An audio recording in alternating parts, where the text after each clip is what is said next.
close till I get up. Time is barely on our side. Hi Andy, welcome back to our channel, that is Lakshmi in Telugu. Andariki namaste. ఈ రోజు ఒక మంచి వీడియోతో అయితే మీ ముందుకైతే వచ్చేసాను. So ఇప్పుడు ఏంటంటే మనకి ఈ వినాయక చవితి పండుగ అనేది వస్తుంది కదండి, ఫ్రైడే సెప్టెంబర్ 10th. సో దానికి సంబంధించి అంటే ముందుగానే మన ఇల్లు క్లీనింగ్ అన్నది ఎలా చేసుకోవాలి, ఏంటి ముందు ప్రిపరేషన్స్ ఏంటో అవన్నీ ఎలా చేసుకోవాలో ఇప్పుడు నేను చూపించేస్తున్నాను. ముందైతే మా ఇంట్లో బ్రేక్ఫాస్ట్తో మొదలు పెట్టానండి.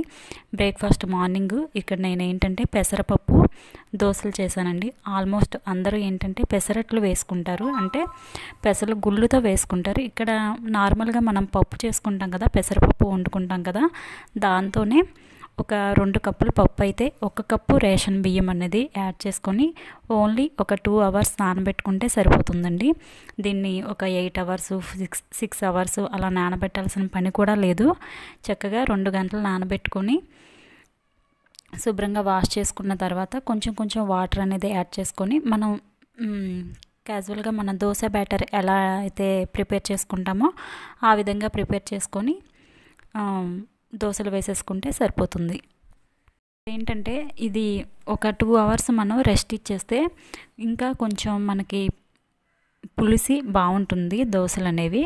అదే పెసలు గుళ్ళతో చేస్తే అవి మనకి పులియపోయినా అలా అప్పటికప్పుడు రుబ్బేసుకొని వేసేసుకుంటాం, అది కూడా టేస్ట్ అయితే చాలా బాగుంటుంది. ఇదేంటంటే కొంచెం ఒక 2-3 గంటలు ఇలా మనం పక్కకు పెట్టేసుకొని పులియబెడితే ఆ టేస్ట్ అనేది ఇంకా బాగుంటుంది. సో ఇందులో నేను ఎప్పటిలాగే పల్లీల చట్నీ చేస్తున్నానండి. ఇక్కడ నేను పెద్ద ప్రాసెస్ ఏం చేయను పల్లీ చట్నీకి, జస్ట్ పచ్చిమిర్చి వేరుశెనగ గుళ్ళు వేయించేసి ఇంకా చేసేస్తానమాట. సో ఇంకా ఈ దోశ బ్యాటర్లో ఏంటంటే మనం కొంచెం సాల్ట్ అలాగే జీలకర్ర అనేది యాడ్ చేసుకొని మిక్స్ చేసుకొని ఇంకా దోశలు ఎలా వేసుకుంటామో అలా వేసేసుకోవాలి. సో ఇక్కడ ఏంటంటే ఇంకా మీరు ఆనియన్స్ కానీ కొత్తిమీర అలాగే క్యారెట్ ఇంకా ఏవైనా సరే మనం యాడ్ చేసుకోవచ్చు, అలాగే అల్లం ఇష్టపడేవాళ్ళు. సో ఇక్కడ పిల్లలు కూడా తింటారు కాబట్టి నేనైతే అవన్నీ యాడ్ చేయలేదండి. జస్ట్ సాల్ట్, సరిపడినంత సాల్ట్ అలాగే జీలకర్ర అనేది యాడ్ చేసేసి దోశ బ్యాటర్కి మనం ఎలా అయితే మిక్స్ చేసుకుంటామో ఆ విధంగా మిక్స్ చేసుకొని ఇంకా దోశలు అనేది ప్రిపేర్ చేసేసుకొని ఇంకా తినేయటమే. సో దీనిలోకి అల్లం చట్నీ కాంబినేషన్ అనేది చాలా బాగుంటుంది. సో మన ఇంట్లో చేసుకునే అల్లం చట్నీ కన్నా మనం బయట షాప్ నుంచి కొని తెచ్చుకుంటాం చూడండి అల్లం పికిల్ బాటిల్స్, అవైతే చాలా టేస్ట్గా ఉంటాయి ఇందులో. సో ఒకసారి ట్రై చేయండి. నేనైతే ఇక్కడ పల్లీ చట్నీ అండ్ అల్లం చట్నీతో మార్నింగ్ బ్రేక్ఫాస్ట్ అనేది కంప్లీట్ చేసేసాం. ఆ తర్వాత ఇంకా పని వచ్చేసరికి ముందుగా క్లీనింగ్ అనేది ఎలా చేసుకున్నానో చూపిస్తాను, చూసేసేయండి. హాయ్ అండి, ముందుగా అయితే నేను ఇక్కడ బూజులన్నీ కూడా దులిపేశాను. అంటే మొత్తం క్లీనింగ్ మొత్తం చేసింది చూపించలేదు, అక్కడక్కడ నేను కవర్ చేశాను అంతే. మొత్తం అయితే ఇంకా ఈ వీడియో వచ్చేసరికి మొత్తం ఒక 2 గంటలైనా పడుతుందండి. సో అక్కడక్కడ నేను కవర్ చేసుకొచ్చాను. ముందుగా అయితే ఇలా పైనుంచి కూడా బూజులు అనేవి ముందు దులిపేసాం. ఫస్ట్ ఏదైనా సరే పైనుంచి చేసుకొస్తే మనకి నీట్గా ఉంటుంది. నెక్స్ట్ ఇక్కడ విండోస్ అనేవి కొంచెం కాలిన్ అనేది వేసేసి స్ప్రే చేసేసి ఇక్కడ ఈ విండోస్ అనేవి వైట్ కలర్లో ఉంటాయండి, అంటే వీటి ఎడ్జెస్ అనేవి. సో ఇవి ఎప్పటికప్పుడు క్లీన్ చేసుకోవాలి, లేకపోతే అసలు చూడటానికి కూడా డిస్టర్బెన్స్గా అనిపిస్తుంది నాకైతే. సో ఇవైతే వీక్లీ వన్స్ చేస్తూ ఉంటాను. ఇలాగే ఇక్కడ 2 ఉంటాయి, అవి క్లీన్ చేసేసి లోపల పక్కన కిచెన్లో ఉండేవి కూడా అలా పక్కన పెట్టేసాను అనమాట. నెక్స్ట్ ఆ కిచెన్ కౌంటర్ టాప్ పై ఉన్నవి ముందు ఇవన్నీ కూడా తీసేసి కిందకి పెట్టేశాను. అంటే గ్రైండరు అలాగే మిక్సీ ఇంకా మనకి ఇది రైస్ కుక్కర్, ఎలక్ట్రికల్ కుక్కర్ ఇవన్నీ కూడా తీసి ముందు కింద పెట్టేసి ముందు ఇవి క్లీన్ చేస్తున్నానండి. అంటే ఎప్పటికప్పుడు చేసేసుకుంటే మనకి ఈజీగానే ఉంటుంది. సో నేను రెగ్యులర్గా అంటే మామూలుగా వెట్ క్లాత్తో తుడిసేసి నీట్గా పెట్టేసుకుంటాను. ఇప్పుడు ఏంటంటే ఇటువంటి పండగలప్పుడు కానీ లేదా 15 daysకి ఒకసారి కానీ ఇలా నేను మొత్తం కూడా ఇలా డీప్ క్లీనింగ్ చేస్తాను. అంటే ఇక్కడ నేను యూజ్ చేసింది ఏంటంటే పేస్టే యూజ్ చేస్తానండి. అంటే డిష్ వాష్ కానీ సోప్ కానీ అటువంటివి ఏమీ నేను యూజ్ చేయను, పేస్ట్తోనే క్లీనింగ్ చేస్తానన్నమాట. ముందుగా ఏంటంటే పేస్ట్ అంతా కూడా అప్లై చేసేసి ఇలా మనకి పాత స్క్రబ్బర్తో ఇలా మొత్తం కూడా క్లీన్ చేసేస్తాను. అలాగే పాత బ్రష్ ఈ ఎడ్జెస్ ఉంటాయి కదండి, అంటే మూలలు ఉంటాయి కదా, అవన్నీ క్లీన్ చేస్తాను. నెక్స్ట్ ఇలా వెట్ క్లాత్తో మొత్తం కూడా ఇలా క్లీన్ చేస్తాం. ఇవి మొత్తం మనం ఒకేసారి వాటర్ పోసి కడిగేలేము కదండి. ఈ ఎలక్ట్రానిక్ వస్తువులు ఏవైనా సరే మనం ముందుగా వాటర్ అనేది లోపలికి వెళ్ళకుండా జాగ్రత్తగా ఫస్ట్ ఇలా తడి క్లాత్తో మనం మనం ముందుగా పేస్ట్తో అప్లై చేసుకుని రుద్దుకున్నాం కదండి, అదంతా కూడా తడి క్లాత్తో క్లీన్ చేసుకున్న తర్వాత ఇలా పొడి బట్టతో ఇంకొకసారి తుడిసేసుకుంటే దానిపైన నీటి మచ్చలు అనేవి ఏమీ లేకుండా చక్కగా ఆరిపోయి చూసేటప్పుడు కూడా నీట్గా కనిపిస్తుంది. సో మనకి 15 డేస్కి ఒకసారి ఇలా చేసుకున్నా సరే మనకి ఈజీగా అవుతుంది పని అనేది. సో అవి పెట్టే ప్లేసెస్ కౌంటర్ టాప్ పైన ఒకసారి క్లీన్ చేసేసి దేనికి అది క్లీన్ చేసి పైన పెట్టేద్దామని ఈ కౌంటర్ టాప్ కూడా నేను ఇక్కడ క్లీన్ చేసేస్తున్నాను. సో ఇది క్లీన్ చేసేటప్పుడు పైన టైల్స్ అనేవి ఉంటాయి కదండి, కిచెన్ టైల్స్. సో అవి కూడా ఒకే టైంలో ఇంకా మొత్తం కూడా చేసేస్తున్నాను. ఇక్కడ ఏంటంటే డిష్ వాష్ అనేది యూజ్ చేసుకొని టైల్స్ ఒకసారి స్క్రబ్ చేసేసి అలాగే సేమ్ మనకి వస్తువులు ఎలా అయితే క్లీన్ చేస్తున్నానో అలాగే, ఎందుకంటే మొత్తం వాటర్ పోసి కడిగేస్తే కిందకి పడిపోయి మొత్తం అంతా చేసే చిన్న పని అయినా సరే ఎక్కువసేపు అవుతుంది. సో అందువల్ల ఒకసారి మళ్ళీ వెట్ క్లాత్తో టైల్స్ అన్నీ కూడా క్లీన్ చేసేసి అలాగే ఈ కౌంటర్ టాప్ పైన కూడా క్లీన్ చేసి అలాగే మళ్ళీ పొడి బట్టతో తుడిసేసుకోవాలండి.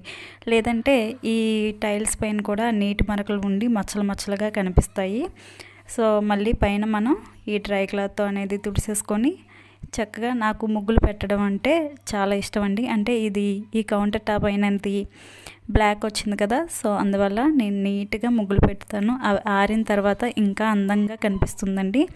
సో మనకి చూడగానే కిచెన్లో ఏంటంటే రావగానే ఇంకా ఫ్రెష్ లుక్ అనేది వస్తుందన్నమాట. ఇలా ఇటువంటి మొత్తం చేసుకున్నాక ఇలా ముగ్గులు పెట్టుకొని చూసుకుంటే సో నాకైతే ఇలా ఇష్టం. ఇంకా మొత్తం అంటే ఈ కౌంటర్ టాప్ మొత్తం క్లీన్ చేయలేదు, సగమే క్లీన్ చేసుకొని, అంటే ఈ గార్జెస్ అయితే ఏవైతే ఉన్నాయో ఆ ప్లేసెస్ వరకు క్లీన్ చేసేసుకొని ముగ్గులు పెట్టుకొని మళ్ళీ యాస్టీజ్ అవి ఏ ప్లేస్లో ఉన్నాయో ఆ ప్లేస్లో రీప్లేస్ చేసేస్తే అయిపోతుంది. సో ఇక్కడ వరకు దాని పని అయితే క్లీన్ అయిపోయిందండి. నెక్స్ట్ ఇక్కడ గ్రైండర్ అనేది ముందుగానే క్లీన్ చేసేసాం కదా, దాని ప్లేస్లోకి సెట్ అయిపోయింది. నెక్స్ట్ ఇక్కడ నేను అలాగే మిక్సీ జారు, అలాగే ఇంకా ఎలక్ట్రికల్ కుక్కరు అవి కూడా క్లీనింగ్ చేసేస్తాం. సేమ్ అండి, దీనికి ఏ ప్రొసీజర్ అయితే ఫాలో అయ్యానో సేమ్ అలాగే క్లీనింగ్ చేసేస్తాను. సో ఇవన్నీ కూడా పండగకి మనం ఎప్పుడు పండగ ముందు ఒక 2 రోజులు 3 రోజులు ముందరే చేసుకోవాలండి. ఎందుకంటే పండగ ముందు రోజు కానీ పండగ రోజు ఎర్లీ మార్నింగ్ కానీ మనం పెట్టుకుంటే మనకి చాలా టైర్డ్ అయిపోతాం, ఇంకా నీరసం కూడా ఎక్కువ వచ్చేస్తుంది. ఎందుకంటే ఆ రోజు ప్రసాదాలని అవన్నీ ఉంటాయి కదా. సో అందువల్ల ఒక 2-3 రోజుల ముందరే ఈ క్లీనింగ్ పనులు అనేవి పెట్టేసుకుంటే ఇటువంటివన్నీ కూడా పిల్లలు లేనప్పుడు పెట్టుకోవటం చాలా మంచిది. ఇప్పుడైతే స్కూళ్ళు ఉన్నాయి కాబట్టి స్కూల్కి వెళ్ళిపోతున్నారు కాబట్టి మనం ప్రశాంతంగా చేసుకోవచ్చు. అంతకుముందే నేను వరలక్ష్మి వ్రతంకి అంటే శ్రావణ మాసం రాకముందే డీప్ క్లీనింగ్ చేశానండి. అంటే మొత్తం ఇల్లంతా డీప్ క్లీనింగ్ అంటే ఇంకా తెలుసు కదా ఆడవాళ్ళకి, మొత్తం కూడా పైనుంచి కింద వరకు పైన ఉన్న అటక పైన ఉన్నవి అన్నీ కూడా తీసేసి మొత్తం బూజులన్నీ దులిపేసి మళ్ళీ అవన్నీ యాస్టీజ్గా సర్దాము. అలాగే అలమారలో ఉన్న పేపర్లు అవన్నీ కూడా మార్చి నీట్గా సర్దుకున్నాం. సో ఇప్పుడు అవి అయితే తీయలేదు కానీ బట్టల వరకు సర్దుకొని, అలాగే ఈ గార్జెస్ అనేవి ఇవైతే ఎప్పటికప్పుడు చేసుకుంటాం కాబట్టి సో ఇవి కూడా క్లీన్ చేసేసాను. ఇంకా ఇక్కడ వరకు అయిపోయింది. సో ఇంకా పండగ ముందు రోజు ఏంటంటే ఇక్కడ చూపిస్తున్నాను కదా, ఈ స్టవ్ కడగటం కానీ అక్కడ వరకు ఉన్నవి అవంతా కూడా క్లీన్ చేసేసేయచ్చు.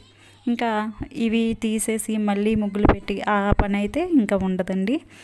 సో చూసారే ఎంత నీట్గా కనిపిస్తుందో, ఎక్కడ కూడా డస్ట్ అనిపించదు. నాకు ఇవి క్లీన్ చేసిన రోజు అయితే చాలా హ్యాపీగా అనిపిస్తుంది, ఎక్కడ చిన్నది కూడా అనిపించదు. నెక్స్ట్ ఇక్కడ న్యూస్ పేపర్ వేసినా సరే అక్కడ ఏంటంటే కొంచెం షీట్ అనేది వేసానండి, ఒకవేళ ఆయిల్ లీక్ అయినా డిస్టర్బ్గా కనబడకుండా. సో ఇంకా ఇక్కడ ఫ్రిడ్జ్ అనేది లోపలైతే మొత్తం అంతా కూడా అన్ని పార్ట్స్ తీసేసి దాన్ని శుభ్రంగా తోమేసి ఆరబెట్టేశాను. అంటే అదేంటంటే ఎప్పుడు కూడా నేను కూరగాయలు ఏమి ఫ్రిడ్జ్లో ఖాళీగా ఉన్నప్పుడు చేసేస్తాను అవి. సో ఇప్పుడైతే లోపలంతా కూడా క్లీన్ చేసేసి అన్నీ సర్దేశానండి. ఇప్పుడు ఓన్లీ అంటే బూజులవి దులిపాం కదా, సో కాబట్టి బయట వైపు మాత్రమే నేను ఇక్కడ కాలిన్ అనేది స్ప్రే చేసేసి తుడిచేస్తున్నాను. ఇంకంతే అండి. ఇంకా దీనికి మనం ఊరికే డిష్ వాషర్లు పెట్టి రుద్దేసి చేసేసి అలాంటివి ఏం చేయకూడదు. జస్ట్ కాలన్ పెట్టేసుకుంటే మనం సరిపోతుంది. షైనింగ్ కూడా మంచిగా వస్తుంది కదా, చూస్తున్నారు కదా వీడియోలో. ఇక్కడ షేక్ అవుతున్నట్టుగా మీకు అనిపిస్తుంది కదా, అంటే ఏంటంటే ఒక చేత్తో వీడియో తీస్తున్నాను, అలాగే ఇంకో చేత్తో క్లీనింగ్ అనేది చూపిస్తున్నాను. అంటే ఇక్కడ స్టాండ్ అనేది పెట్టలేదండి, ఎందుకంటే నేను మార్నింగ్ క్లీన్ చేసేటప్పుడు అంతా కూడా మనం లేడీస్ ఎక్కువగా కంఫర్ట్ కోరుకుంటాం కదా. సో నైటీలో ఉన్న మొత్తం స్టాండ్ పెడితే ఏంటంటే మొత్తం అంతా కూడా ఓవరాల్గా కనిపిస్తాం కాబట్టి ఇక్కడ క్లీనింగ్ వరకే మీకు చూపిస్తున్నాను అనమాట. నెక్స్ట్ చెప్పాను కదండి, శ్రావణ మాసంకు ముందే డీప్ క్లీనింగ్ చేశానని, అందువల్ల అవన్నీ తీయట్లేదండి. ఎందుకంటే ఈ ఎలక్ట్రానిక్ అస్తమానం తీసి వేస్తూ ఉంటే పాడైపోతూ ఉంటాయి.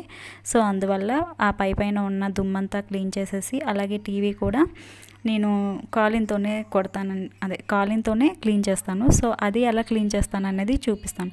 ఇక్కడ అలాగే కొంచెం డ్రెస్సింగ్ టేబుల్ అలాగే బీరువా కూడా దీంతోనే క్లీన్ చేసేస్తున్నాను అనమాట. ఇది అయిన తర్వాత ఈ టీవీ ఎంట్రన్స్ అనేది, అంటే మనం చూస్తాం కదా స్క్రీన్ అనేది ఎప్పుడు కూడా గట్టిగా అంటే బరకగా ఉన్న క్లాత్తో తుడవకూడదండి. ఇక్కడ ఇలా చూస్తున్నారు కదా స్పంజీ లాగా సాఫ్ట్గా ఉన్న క్లాత్తో కాలిన్ అనేది టీవీ పైన స్ప్రే చేయకుండా క్లాత్ మీద స్ప్రే చేసి ఇలా నీట్గా, మీకు వీడియోలో అక్కడ గట్టిగా చేస్తున్నట్టుగా అనిపిస్తుంది కానీ నేను చాలా లైట్గా స్లోగా చేశానండి. సో